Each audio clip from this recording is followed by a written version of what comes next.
Assalamualaikum warahmatullahi wabarakatuh.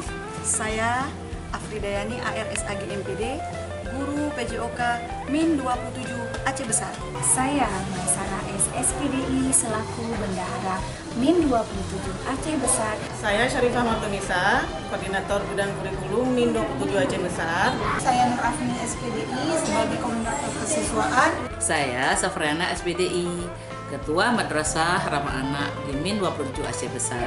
Sangat mendukung seluruh program yang terkait dengan sekolah ramah anak. Sangat bercita-cita agar Min 27 Aceh Besar benar-benar dapat menerapkan konsep barisan sehingga terbentuklah peserta didik yang penuh rasa empati terhadap sesama.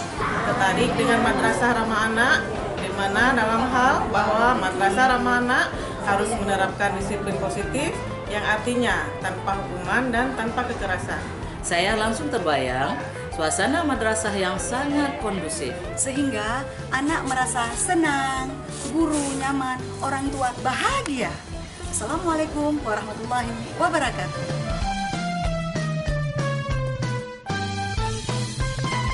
Ayo kawan-kawan, jaga kebersihan.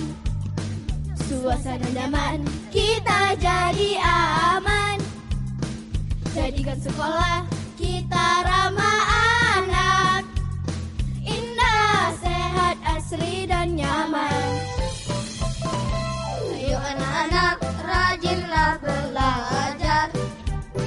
Janganlah kau malas, wujudkan impian. Jadilah pelajar, berakhlak mulia, berbudi, pekerti yang terpuji. Anak senang, guru pun tenang. Penganugerahan Youth Boy Fest 2020 diberikan kepada Muhammad Azra Min 27 Lambar.